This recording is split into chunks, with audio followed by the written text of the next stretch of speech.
नमस्कार, स्वागत है आपका हरियाणा न्यूज में। मैं हूं आपके साथ राजश्री थवाईत और आप देख रहे हैं हरियाणा डायरी। हरियाणा डायरी एक ऐसा प्रोग्राम है जिसमें हम सरकार के द्वारा किए जाने वाले कामों के बारे में जानकारी देते हैं।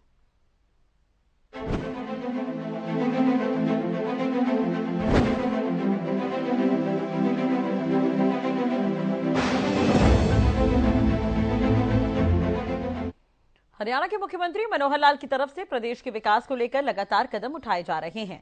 सीएम मनोहर लाल का हमेशा किसानों के बारे में सोचना रहता है, प्रयास रहता है कि प्रदेश सरकार किसानों के लिए बेहतर से बेहतर कदम उठाए। पिछले 9 सालों में बीजेपी के शासन के दौरान सैकड़ों फायदे भी देखने को मिले हैं। इसी कड़ी में सीएम मनोहर लाल ने किसानों के हित में उठाए गए सरकारी कदमों के बारे में जानकारी दी। देखिए रिपोर्ट।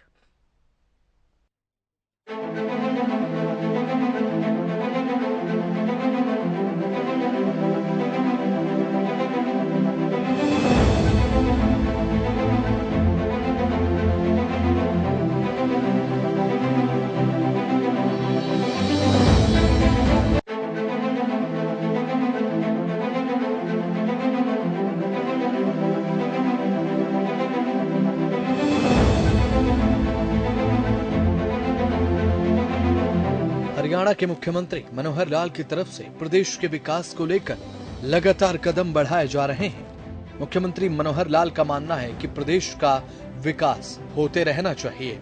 मुख्यमंत्री मनोहर लाल प्रदेश के विकास के साथ साथ प्रदेश के किसान के विकास की तरफ विशेष ध्यान देते हैं। मुख्यमंत्री का मानना है कि प्रदेश का किसान प्रदेश की रीढ़ की हड्डी होता है। किसानों की आय बढ़ाने को लेकर मुख्यमंत्री ने ये कहा है कि सरकार की तरफ से किसान की आय बढ़ाने के लिए विशेष कदम उठाए गए हैं, जिसका फायदा किसानों को बढ़ती हुई आय के रूप में दिखाई दे रहा है। मुख्यमंत्री का ये कहना है कि बीजेपी के कार्यकाल के दौरान किसानों को दर दर भटकने की कोई जरूरत नहीं। ऑनलाइन ही किसानों के सब काम सध रहे हैं और फायदा मिल रहा है। किसानों को केवल अपनी फसल का ब्यौरा पोर्टल पर अपलोड करने की जरूरत है। उनका फायदा, उनका नफा सीधा उनके खातों में डाल दिया जाता है। मुख्यमंत्री मनोहर लाल ने कहा कि किसानों के लिए ड्रोन उड़ाने के माध्यम से नैनो यूरिया के छिड़काव को लेकर भी सरकार बढ़ावा दे रही है और जल्द ही अब प्रदेश में ड्रोन के माध्यम से नैनो यूरिया का छिड़काव होने लगेगा। कुछ जगहों पर ड्रोन के माध्यम से छिड़काव हो रहा है। आने वाले समय में ये सरकार का प्रयास रहेगा कि खाद का छिड़काव पूरे प्रदेश में ड्रोन के माध्यम से हो सके। किसान की आय बढ़ेगी तो कैसे बढ़ेगी?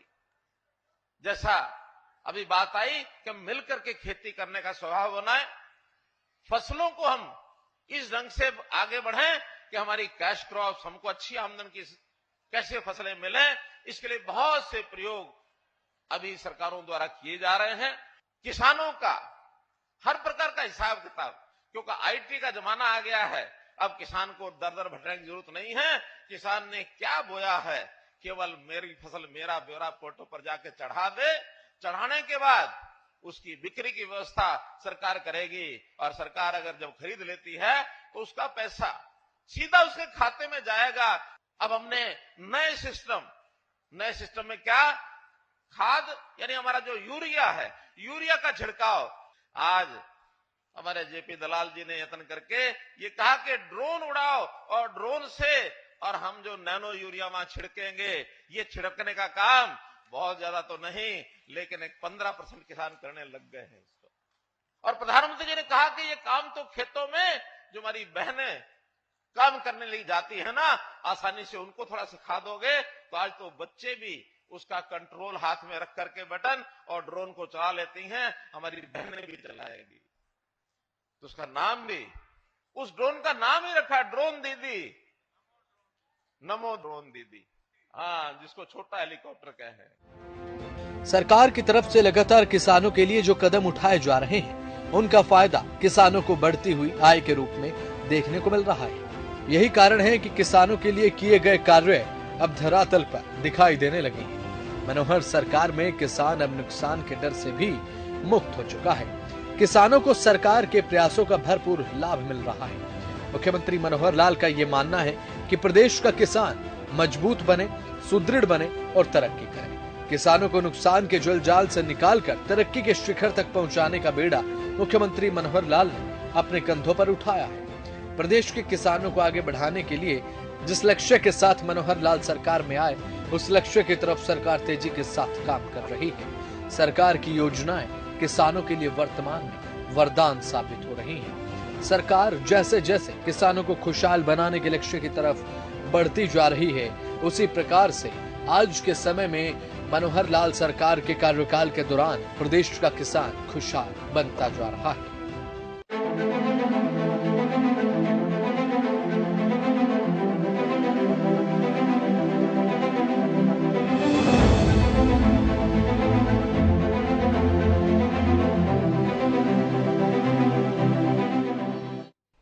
हरियाणा के मुख्यमंत्री मनोहर लाल की तरफ से लगातार प्रदेश के विकास को लेकर जनता की सेवा में काम किए जा रहे हैं। सीएम मनोहर लाल जनसेवा को ही अपना प्राथमिक उद्देश्य समझते हैं। जनता की निस्वार्थ सेवा ही सीएम मनोहर लाल की प्राथमिकता है। सीएम मनोहर लाल ने अपने सरकार के कार्यकाल के दौरान किए गए कार्यों के साथ साथ उनसे जनता को हो रहे फायदे के बारे में भी जानकारी दी।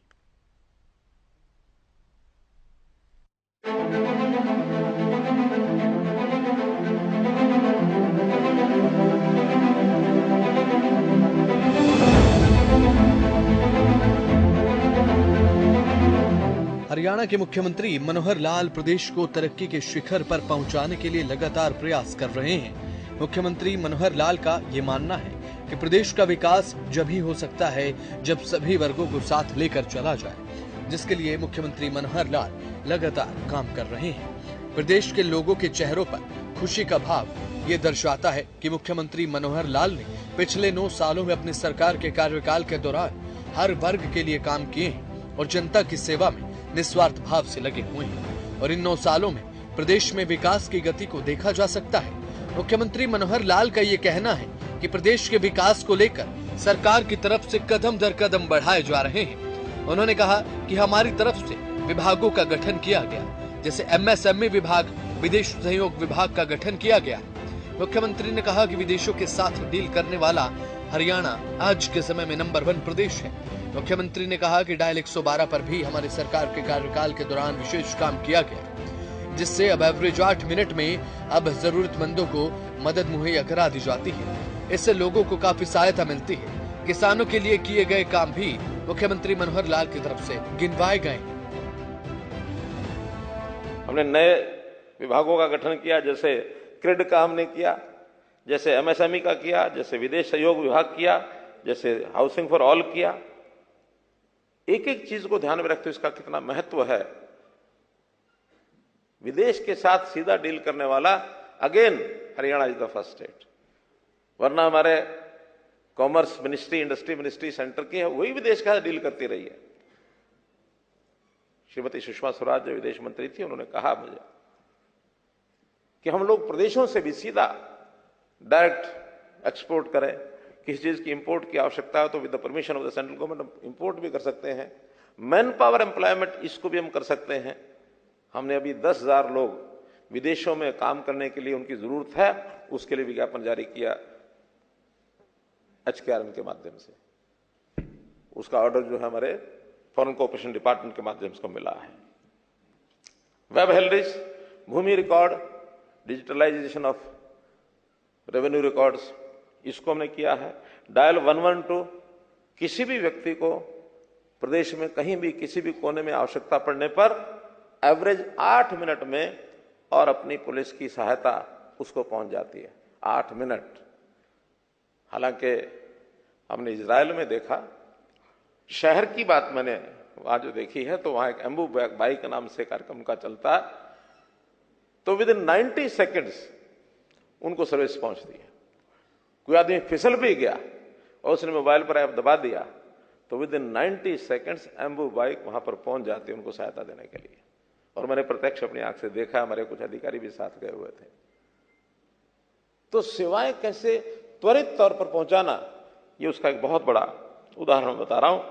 किसानों के लिए हमने मेरी फसल मेरा ब्यौरा, ऑनलाइन फर्द, मेरा पानी मेरी विरासत, भावांतर भरपाई योजना, ई खरीद, ई पेमेंट, इतने सारे विषय कर दिए। हमारा किसान अब ई गवर्नेंस के माध्यम से अपने सारे सिस्टम को कंट्रोल करता है और अब तो पीठ पर उसको कोई एक टैंकी छोटी डाल करके पंपिंग कर से स्प्रे करता था दवाई का, अब वो भी नहीं करनी, उसको ड्रोन के माध्यम से उसको, और ये अवसर मिल रहा है। ये भी ई गवर्नेंस का एक हिस्सा है। ई भूमि पर हम जमीन खरीदते हैं, जो हमारा जमीन की एक्विजिशन, ये अपने आप में एक बहुत बड़ी समस्या बन गई थी, आज भी है वो, लेकिन उसके बावजूद हमने ई भूमि पर बहुत बड़ी संख्या में किसानों से जो भूमि ली है उसकी कोई समस्या अब आती नहीं है। ई नैम पोर्टल हमने बनाया, ऑटो अपील जिसकी चर्चा हो गई, खनन ठेकों की ई नीलामी, और एक कार्यक्रम जो भी चल रहा है वो है मिशन कर्मयोगी। अब ये मिशन कर्मयोगी हम सब कर्मचारियों के लिए है। बड़ी संख्या में हिप्पा के माध्यम से कार्यक्रम हो चुके हैं, हम सबको भी उसमें भाग, मैं ये नहीं कर रहा लेना चाहिए, बल्कि लेना है, हम सबको उसमें भाग लेना है। क्योंकि हम आखिर क्यों काम कर रहे हैं, किस लिए कर रहे हैं, हमारे काम करने का तरीका क्या हो, आचरण क्या हो, जीवन में शुद्धता आखिर कर्मचारी अधिकारी की भी उसमें आनी चाहिए। केवल कर्मचारी अधिकारी नहीं, हमने नेताओं के भी ऐसे ट्रेनिंग कैंप करने शुरू किए हुए हैं, और आज से नहीं बहुत पहले से। मोदी जी से एक बार किसी एक पत्रकार ने पूछा कि आप देश के प्रधानमंत्री बन जाएंगे, जब वो बने नहीं थे, 2013 की बात है, तो सबसे बड़ा चैलेंज क्या होगा आपके सामने।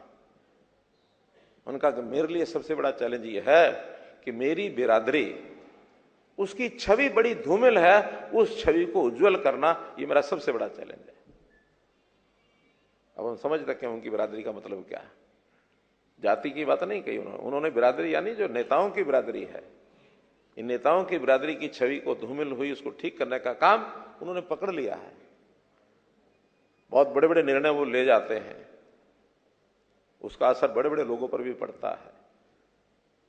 तो इस देश के समाज के जीवन को यदि शुद्ध करना है तो ये करना पड़ेगा। जो करना है उसके लिए हमने ठाना भी है, और जो ठाना है उसको हमने किया भी है। तो मैं तो इन सब बातों को करने के लिए, अब मैं इतनी बात जरूर कहूंगा कि इतना सब हमने किया, लेकिन करने के लिए दायरा बहुत बड़ा अभी बाकी है, जिसको आज के दिन हमको स्मरण करना चाहिए। सुशासन दिवस केवल एक दिन के लिए हम इकट्ठे हुए ऐसा नहीं है, बल्कि यह संकल्प दिवस होना चाहिए कि आज के दिन हर बार हम विचार करें और वर्ष भर सुशासन के रास्ते पर चलें। एक दिन चल गए और उसके बाद इतिश्री हो गई, ऐसा नहीं। वर्ष भर हमको उसी हिसाब से चलना है, और उसको चलने के लिए जो हमारे लिए अभी करना शेष है। मैं कभी कभी देखता हूं कोर्ट्स के लोग हैं, हमारे जो AAG यानी AG ऑफिस है, या जो नीचे प्रोसिक्यूशन के सारे सिस्टम जो मैंने देखे हैं, आज बड़ा देख करके हैरानी होती, पीड़ा होती है कि हरियाणा बहुत बड़ा प्रदेश नहीं है, लेकिन लाखों की संख्या में लिटिगेशंस ये कोर्ट्स में पेंडिंग पड़ी है। प्रश्न होता है कि लिटिगेशन होती क्यों है? या ठीक है, कुछ तो जो संबंधित पार्टीज होती हैं उनके अपने झगड़े होते हैं, उनकी अपनी मानसिकता होती है, उनका अपना स्वार्थ होता है, लालच होता है, ना समझी होती है, इस कारण से भी होते हैं। लेकिन बहुत से ऐसे लिटिगेशन भी हैं सरकार जिसमें आ जाती है, एक पक्ष सरकार होता है, एक पक्ष जो इंटरेस्टेड पार्टी होती है, सरकार की नीतियां, पॉलिसीज, ये उसमें आड़े आती हैं। कभी कभी तो हम स्वयं जब उसके रिव्यू करते हैं तो मुझे तो कम से कम लगता है ये बात संबंधित आदमी की ठीक है, लेकिन हमारे कर्मचारी अधिकारी उस पर अड़ते हैं, और अड़ने का एक कारण कई बार लगता है डरते हैं कल को कोई बात मेरे ऊपर ना आ जाए। हाई कोर्ट ने कोई फैसला कर दिया, फैसला सरकार के विरोध में हो गया, विभाग के विरोध में हो गया, हमें लगता बात तो ठीक है, लेकिन नहीं मानेंगे। क्यों? अगर हम सुप्रीम कोर्ट में न गए तो कल को प्रश्न हो जाएगा आपने इसकी अपील क्यों नहीं की, जबकि हम मान रहे हैं कि कोर्ट ने ठीक फैसला किया है। किसी कर्मचारी या किसी अधिकारी की मैं उसको नासमझी नहीं कहूंगा, कई बार समझ अलग अलग हो जाती है, उसको व्याख्या करने का तरीका अलग हो सकता है, लेकिन उसके कारण से हमें भी लगता है कि उस अधिकारी ने उस समय फैसला ठीक नहीं किया था। आज अगर कोर्ट ना कहा तो उसको मान जाए, नहीं जी नहीं, अपील तो करनी पड़ेगी। इसमें से बाहर निकलना चाहिए, अपने आप को कन्विंस करो what is right and what is wrong. अगर लगता है इट इज राइट तो उसके लिए उस प्राइवेट पार्टी के साथ खड़ा होने में कोई आपत्ति नहीं है। हमको समाज की सेवा करनी है, कोई कुछ नहीं बिगाड़ेगा आपका।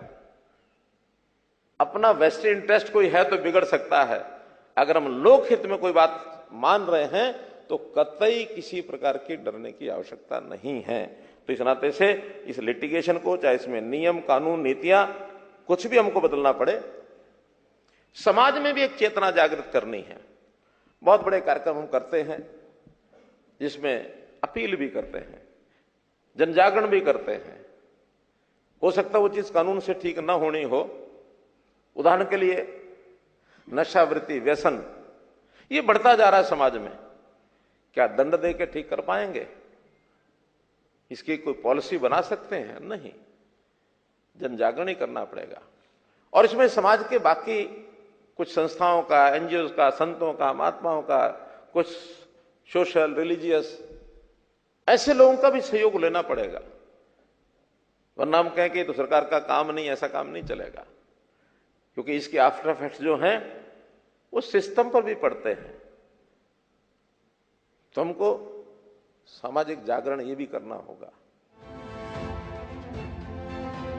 मुख्यमंत्री मनोहर लाल ने साथ ही कहा कि हमें सेवा का भाव अपने अंदर पैदा करना होगा, जिससे समाज को एक अच्छी दिशा की तरफ बढ़ाया जा सके और सुधारा जा सके। सीएम मनोहर लाल ने कहा कि हमें हर दिन के महत्व को समझना होगा। Education policy, new national education policy जो बनी है, बहुत बड़े परिवर्तन है उसमें। शिक्षा विभाग के लोगों ने तो उसको पढ़ा ही होगा, लेकिन बाकी लोगों को भी उसको देखना चाहिए, पढ़ना चाहिए कि आखिर हमको समाज को किस दिशा में ले जाना है। राष्ट्र के प्रति प्रेम, समाज के प्रति प्रेम, सेवा का भाव, ये हमको पैदा करना होगा। कहीं नियम कानून नहीं बनने वाला इसका कोई भी, लेकिन संस्कार जो है वो हमारा अपना उसमें आए, बने। और एक अविश्वास की भावना ये बहुत बनी हुई है। सामने वाले ने कुछ कहा तो पहला नियम हमारा ये है कि इस पर विश्वास क्यों करूं।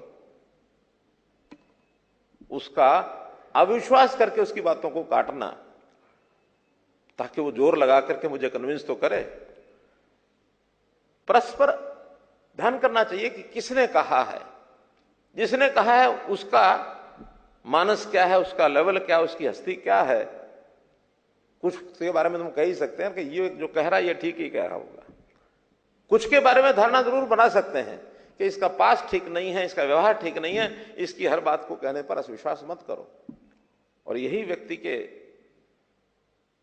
जिसको कहना चाहिए उसकी एसेट है, यही उसकी लायबिलिटी है, यही उसकी अच्छाई है, यही उसकी बुराई है।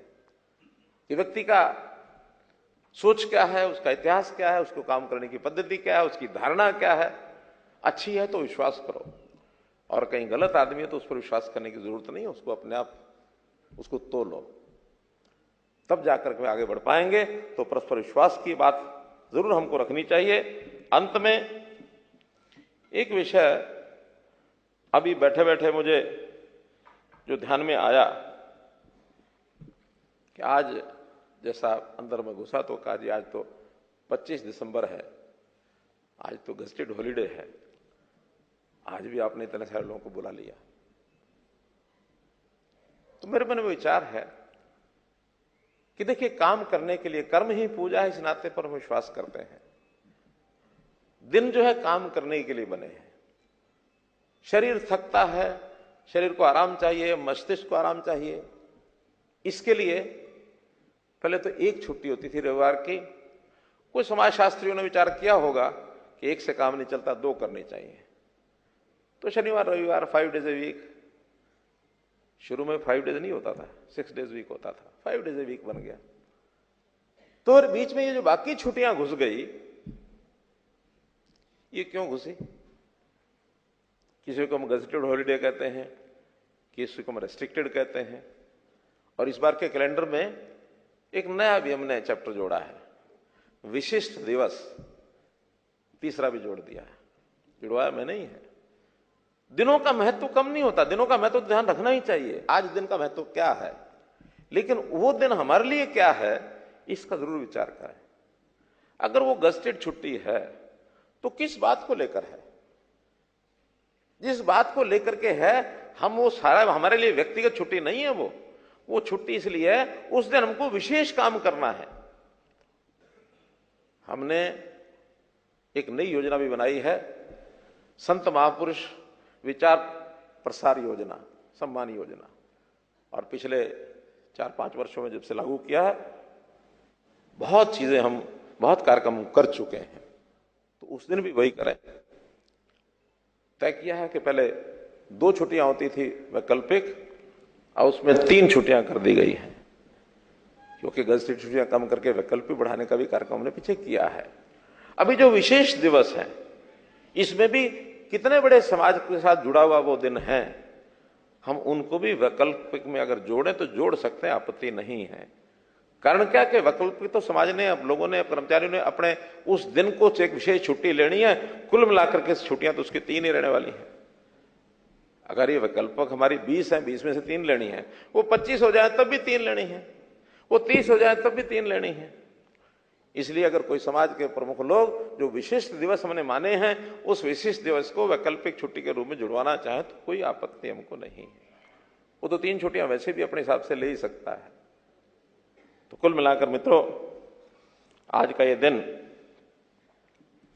एक समभाव के नाते से विचार करते हुए अपने प्रदेश के सब लोगों को राहत मिले, विशेष तौर पर जो अंतिम पायदान पर खड़ा व्यक्ति है उसकी तरफ हम ध्यान करें। सब योजनाओं में उसको कैसे हम सुविधा पहुंचा सकते हैं, हमारा समाज कैसे सुखी हो सकता है, हमारा हैप्पीनेस इंडेक्स कैसे बढ़ सकता है, सामूहिक रूप से विचार करेंगे।